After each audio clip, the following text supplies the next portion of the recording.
It really comes down to leadership, being able to cast a clear vision and then provide them the support to work in an autonomous way and grow themselves. How can you creatively think ahead so that you can stay ahead of the curve? It comes down to innovations. What's going on, SDR Nation? This is your brother from another mother, Manuel Pani, here by myself. Mike is currently at a trial, not his own, but he's fulfilling his civic duty of jury duty. I haven't spoken to him. I think this is the longest I've gone without speaking to him in a minute, but he's been there all week. And so I have the pleasure of taking you guys solo. And since he couldn't be here, one of our guests that we had scheduled was somebody to talk about end of year taxes, tax strategy. So we couldn't, Mike really wanted to be on with her. So we have rescheduled her. And I was thinking, what would be a beneficial show? And so I talked to our head of coaching, Chris Petzy, and invited him back on the show. He was on the show 3 years ago. He's one of the OGs within SDR Secret. I think his member maybe like 1 or 2. Yeah. Right. So you've been through it. Last time he was on, he had 30 listings and 2 kids. And now he has 85 listings and 3 kids. So he's been busy all around. And again, one of the greatest coaches that we have, and also a great leader in the space and just a good business owner. And so I am really looking forward to chatting with you, Chris. No, dude, I appreciate it, man. Yeah, I just envision Mike just tapping his foot, itching to get back to work while he's on trial duty right now. But it's all good, man. We're gonna add value today, and it's just awesome chatting with you. Anytime I feel my vibration elevate. So I'm looking forward to hanging out with you for a little bit. Appreciate that. So tell the listener, so in 3 years, it went from 30 to 85 units, which is quite a substantial growth. So give us a little bit of like what you did, how you ended up there, and yeah, let's take it from there. Yeah, I said this in the time that I came on, but I have an amazing business partner, and he's been really our fuel for growth. When we first started, we partnered up. He had 11, I only had 1, and he fueled the scaling aspect of it. I just built the infrastructure behind it so that we could scale. And so year over year, we've taken on 40 to 50% growth. And it's been my job just to make sure we had the people, process, and systems in place to, maintain the quality over time. And what I love sharing is and we'll get into industry trends. AirDNA did a report on larger property managers and the correlation between as you scale and review score. And there's usually an inverted relationship there. Our review score has actually gone up a decimal point or 2 every year. And I'm really proud to share that because I don't want to be a Vacasa. I don't want to grow to that level, but I have always kept quality at the forefront for our entire business. And I think that's been the reason why, we continue to scale with success because of our relentless focus on, that aspect of the business. So the main focus is not just being the growth of the business, but is in also scaling and maintaining the quality of not just the properties that you manage, but also the guest experience. 100%, 100%. And then providing a space for a team to want to come to work every day. That's the thing that I'm really, really passionate about. We talk a lot about this in the podcast and in the mastermind, but living a life by design. Well, I don't want that just for myself and then replace the work with other people on our team to do it. I want everybody to feel that within our team. And so that's the other thing, is creating a environment of vision for a psychologically safe space for people to come to work every day and get excited about their work. And that's the thing I think, most proud of is we have really, really loyal team members. Folks have been with us for years now since we founded the company. Cleaners, maintenance people, director of operations, virtual assistants, they stay when they come into our world. And I'm excited about that. I love that. What do you think you would attribute to being the biggest reason of that? It really comes down to leadership, in my opinion, and like being able to cast a clear vision and then provide them the support to work in an autonomous way and grow themselves. So one of the things I'm always asking my team is, what are your goals? What do you want to do in life?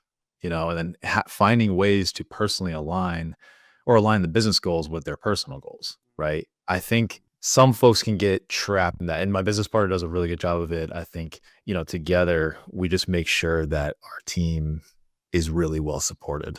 And so that will fuel, growth in a sustainable way. And that's where I think we've been able to maintain our growth rate without losing quality because we maintain the vision year over year. Okay.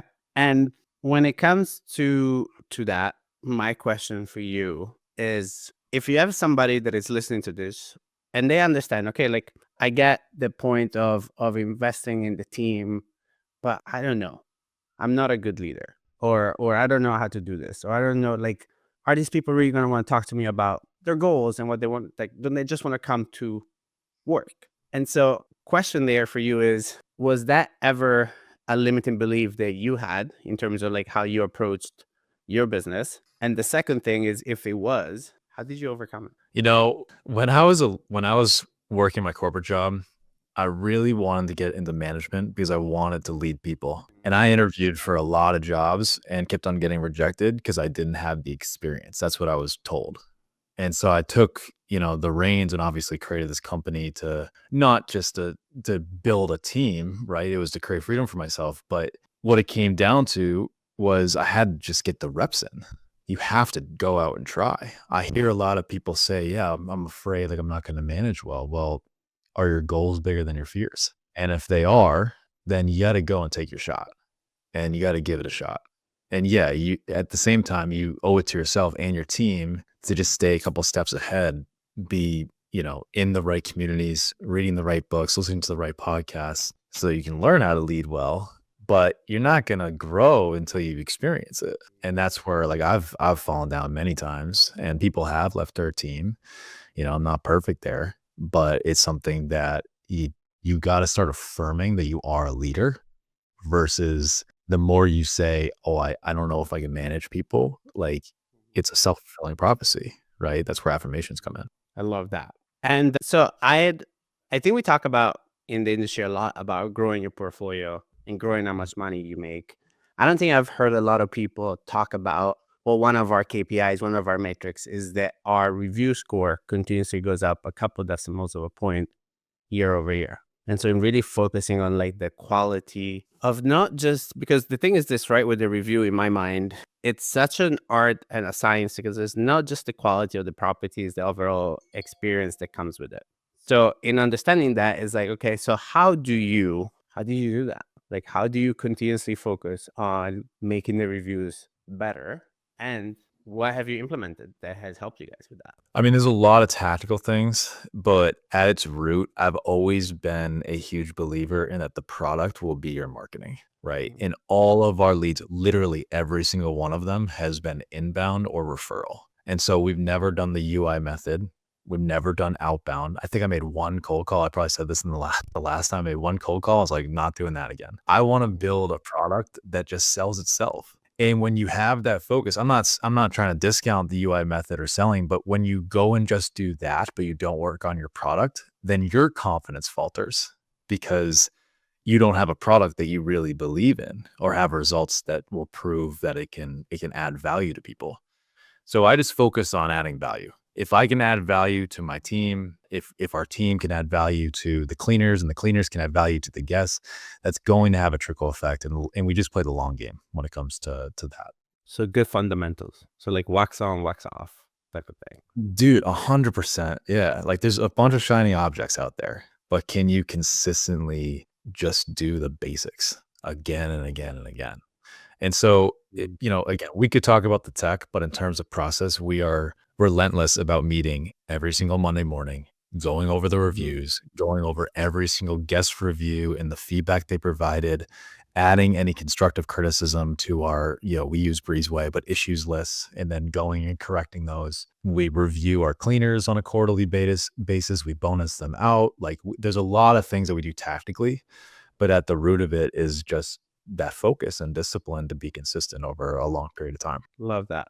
So before I switch this up, you said that Airbnb released data that shows there is a reverse correlation between review score and number of units. So now as you look to grow into 2025, where does that put you? Because now is an interesting thing because now you have this belief that is backed by data, which is, hey, if I grow too much, there is a possibility that my review scores will go down.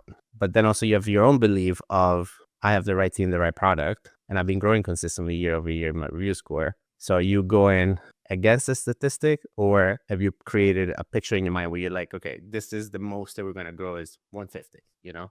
Yeah, I don't put that number out there. I think if I did it right now for 2025, it'd be about 100 units. But like the mantra that my business partner Sean and I talk about a lot is just slow, steady, strategic growth.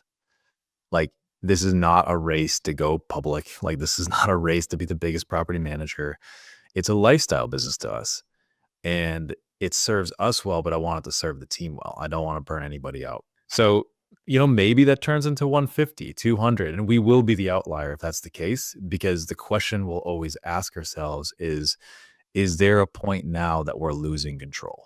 And if we ever, and you've heard that before, because we have the same mentor here. If we ever lose control, then that's our trigger and our awareness to say, well, what's wrong with the process? Let's go fix the process. So I don't think it's a size thing necessarily, but it's being super aware that as you grow, you got to keep on adding elements. And we've done that, from 30 to 50 to 70 listings, we're adding different tech, different people to the organization, different ways of just maintaining that quality and correcting issues as they come up. Yeah, no, 100%. And just being completely plugged into like how the business is doing, that's another big part. So you are our head of coaching when it comes to STR secrets. You have seen your fair share of people come in and out of the mastermind, and you love the data, right? Do you understand like what works, what doesn't work? And so not so much in terms of like what works in our mastermind, but if you were to boil down all of the things that you've seen, the people that come into this space and they're like, I want this to be my vehicle to financial freedom, to the people that don't quite make it there, what would be like 4 or 5 things that you would say it's what the different maker is? I've had the privilege since 2022, January, so coming up on 3 years, I've coached hundreds of students. Students have had 0 listings, 5 listings. I got a couple students that are over 50, 60, 70, bigger than me. So I've seen it across the board. And at the end of the day, the biggest thing is their attitude and self-image of themselves. And I don't mean to sound cliche and all bubbly here and get into like the whole mindset. It's like I know you and I and Mike always love to do. But the reality is what I hear students when they come in and they're like, yeah, I have 0 listings. I'm going to be at 20 listings in a year. And I know they're going to be successful based on how they say it. And so it's creating that self-image and acting as if today and just having that pure belief, right? Napoleon Hill, whatever you can conceive and believe you can achieve. So it's easy to conceive the idea of 20K a month or 50K a month or whatever your goal is. It's a lot harder, I've found, for people to get to that belief stage. And that's where the affirmations and the attitude comes in, is you've got to have that. And those students that make the most progress, I've had students too actually go halfway through and say, I've been shaky on their goal for a year. And then all of a sudden some emotional impact happens in their life. And they're like, I'm going to make this work. And within days, weeks, months, whatever it is, they start closing in deals and start making progress towards their goals. So it all comes down to your self-image and your attitude and belief in yourself. Well, I agree. So I definitely think that makes sense to me. And I also think what is funny is that something that I've been noticing lately with people that I've been doing calls with, it's how that has to be a never changing thing.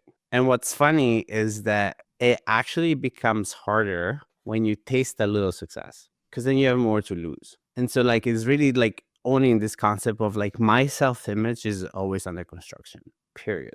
And what does that mean? It means just that, guys. It's like constantly, like by the end of your life, there should have been 5 version of you, who you are as a person. And that needs to continue to like happen and push and evolve, because if not, you're going to get stuck. I would love for us to take it now to, 2024 was an interesting year. I think there's been a lot of interesting conversations. You're very, very in tune with what's happening when it comes to the market, the industry, how people are gaining or losing clients. What are you seeing? Like, what are you seeing are things that you're excited about for 2025?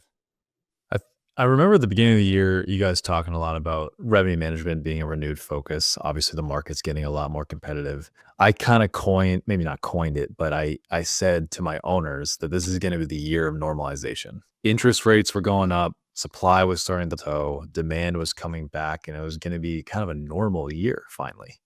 And that's kind of what we saw. Like, it's obviously market dependent. And so some folks are going to struggle more than others. But now I think a good chunk of hosts out there have the basics down. So the question becomes, well, you're going to have to continue to elevate your standards and the product that you offer to keep on outpacing the competition. And so two big things that I see is, one is marketing. So and I mean marketing to guests. Like, how do you cultivate repeat guests, provide journeys for them, email campaigns, direct bookings, SEO? I've talked to many people in the marketing space, and it doesn't sound like many people have figured out a really good way of holistically putting a marketing plan together or strategy. Curious what you've heard too, but like, it just seems very disparate to me. Yeah. I mean, marketing to me has become, I compare it to mechanics. Like, we all understand that we need mechanics and we need marketers. Do we really understand what it is that they do? No. Do they know what it is that they do? Also, no. Right? It's like a mechanic. It's like, I think this is what's broken, and he changes it, and you like drive the car. It's like, it's still not working. It's like, yeah, but that was broken. I'm like, I appreciate that, but that wasn't what was broken, because my car is still broken, right? And so what's funny to me is what I'm personally going to focus on for 2025. It's one is the art of selling, and really understanding not just the marketing side, but how to sell. Because I think as you meet with more and more owners, if your goal is to grow, or if you're going to meet and sell to your team as to what your vision is, you need to master selling. And so that's a big commitment that I have for myself for this next year, or even two. I think it's really more of like a 2-year ambition of really mastering the psychology of selling. And then number two is to continuously test and try things and be different. Because, dude, like, everything is the same. And if you go mimic what's working now, you're behind. So, right, as we're looking at like trends for properties, what looks good and everything else, if you're going to AirDNA, you're checking properties on there, and you're looking at what listings are already there, that's a 12 to 18 month lag indicator of what the market wants. So my question to myself is more of like, how well can I understand the psychology of selling from a perspective of how do I sell more? But two is, how do I understand what people want more? Because to me, the best salespeople understand desire and facilitate desire. So going to 2025, the question in my mind that we need to have towards guests is, what do guests want, right? Like, how we are facilitating the desires to what they want, and understand what owners want. And we just facilitate those two things constantly. And maybe to summarize that, it comes down to innovation, right? How can you creatively think ahead so that you can stay ahead of the curve? So we've talked a lot about design and amenities and the need for that, but how do you analyze the markets really well and get ahead on that front? But then also from a marketing standpoint, like I said, most people have the basics down, but how can you get ahead and get in front of guests more creatively? Whether it's that's through text, email campaigns, or journeys, or what have you. And it's becoming much more competitive, and it's becoming much more professional and mature, this industry as a whole, which is a good thing. It rises the tide, right? But it means that we need to also stay ahead of ourselves too, and not settle. Yeah, no, 100%. So I am excited to see kind of what the year brings. I think we're gonna continue to boil down to more boutique operators that are in the sweet spot of like sub 150. I think 150 in my mind is when you kind of start losing control, or it becomes harder not to. But maybe that's a limiting belief. And if you can really do it slow and steady, as you mentioned, you can do it sustainably. One of the questions that I had been asking in the past, and I'm curious about it with you, because you mentioned it at the beginning of the show, is, so you have one baby and 2 kids. So you have 3 kids altogether. Yeah. And Emma joins us on a lot of the calls. So Chris's youngest baby, her name is Emma, and she's absolutely adorable. But how do you cultivate balance? Because you support a lot of people, right? You have a healthy life with family and dates and everything else. And just like, how do you what's balance in Chris Petzy's life? Yeah, it's funny. I put a little Instagram story yesterday on my page, and I put work-life balance, and balance was in quotes, and Emma was sleeping on me while I had my laptop open. I don't really believe in balance as much as I believe in counterbalance, which is like a Papasan, one thing term, or a more modern term might be when work-life integration. How can those the things intertwine with each other? And, I'm very fortunate I get the chance to work from home, so I can walk out this office and see Emma in about 7 seconds, right? Or any of my family. And so when you have that privilege, like, 1, very blessed and grateful that that's the situation, but then 2, what it comes down to is really creating boundaries for yourself. Because this business, as we all know, is 24/7 and it can consume you. And so you need to be relentless with the way you manage your addiction to technology. We all get those dopamine hits. So I turn off all my notifications. I don't get any messages. I am fortunate to have a team to handle the urgent ones from guests and all that. Email is handled by an executive assistant, so I don't open my email throughout the day. Like, to me, it's constantly just buying back my time so that I have more control over it. And then I have that bandwidth to skip from family stuff back to work stuff when I want, as it's time blocked on my calendar. And I'll be the first one to admit, I still get that itch when it's, 5 o'clock and I go out and have dinner with my family. I'm like, I want to go check, my last Instagram story, see how many likes there were. I want to go check on my team. I want to go do that. And I get pulled to that. That's not going away, but you have to build a discipline around it, because why did you get into this game in the first place, if not for family and the lifestyle that you were looking for when you first started? Yeah. No, I love that. And I think the concept of boundaries, it's a hard one.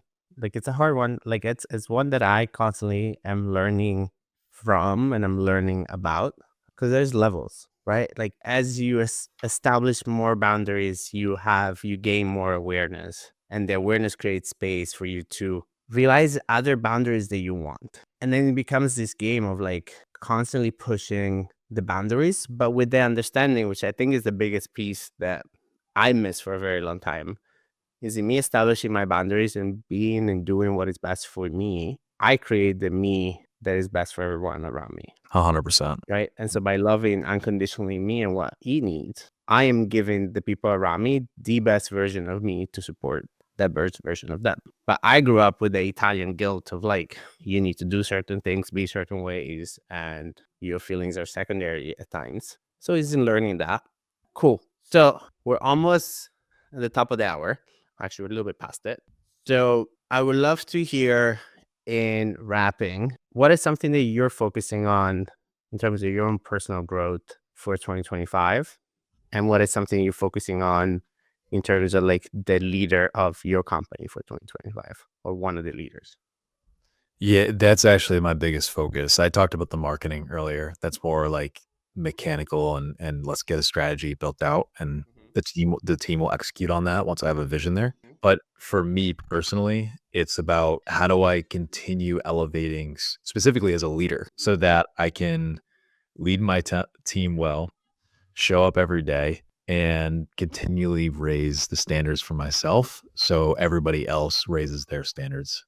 Right. And that's how we're going to continue to curb that guest review score, phenomenon. It's how I'm going to be able to coach really well. Mhm. One thing that I practice a lot is mental stamina. I'll intentionally put 7, 8, 9 calls back to back on my calendar and just build my stamina up so I can be more present and better every single day. So leadership, culture, those are the same themes I kind of had going into the beginning of this year. I'm going to continue those.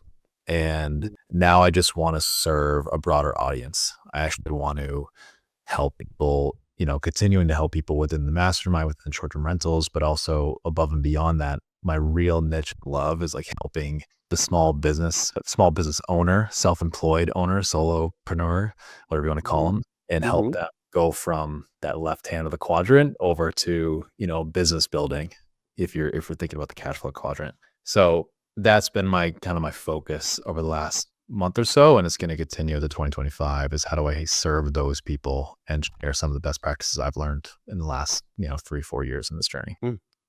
I love that. And I'm excited to see like what that year looks like for you and like everything you'll be able to accomplish. I've had the pleasure to watch you from the beginning. And so I am always very much filled with like joy and pride, and just like I love our community. Like, I love the coaches that we have. I love the people, and not for nothing else. Like, it is a business, but like the care that we have is different. And I see it with the people, I see it with the families, and I see it with you and how you are with your family. It's super, to me, that's what it is, right? So if people want to just get to know you a little bit better, where can they follow you, reach out to you, all the good stuff? Yeah, reach out to me on Instagram, just Chris_Petzy. My business is at Seacoast Vacation Rentals, and you can follow our journey. And that's really where it's interesting. I remember you guys asking that question the last time I was on the podcast, and I specifically said, I don't post very much. I kind of stay behind the scenes. Since that time, I have regularly posted a pro tip. I've started to build that following, build the modern day resume on Instagram. And so I love for folks to come, join me there, watch the journey and interact, and hit me up with DMs and questions that you guys have, whether it's about short-term rentals, leadership, what have you. I just want to help. Love it. Okay. So now 3 years later, we ask again, what is your number one secret to success in short-term rentals? Well, I think the number one secret to success in life is knowing what you want and being able to be very clear about what that image is and get into the emotion of it. And what's interesting is I learned that for myself, right? For personal reasons, I wanted to get clear on what I wanted and build that vision. But the more I got clear on that and then communicated that to the team revolving around business goals, the better engagement I actually got from the group. And then we move faster and everybody's more bought in. So starting with that clear mental image to me is really everything, man, whether short-term rentals or not. And that's what I think has helped just fuel our growth and fuel, my passion and desire to keep on going here. I love that. Okay, guys, I hope you enjoyed this episode. I'll be back next week with Mr. Sugarin. And until then, we'll see you on the other side. Ciao, guys. Appreciate you. See you. Hey, STR Nation, if you enjoyed this episode, please make sure to hit that subscribe button and leave us a review. And in the comments, let us know what topics you want us to cover on upcoming episodes, and we'll make sure to get that in the books for you. And if you really want to learn how to launch, automate, and scale your short-term rental business, if you want to go deeper, then check out our free masterclass at strsecrets.com.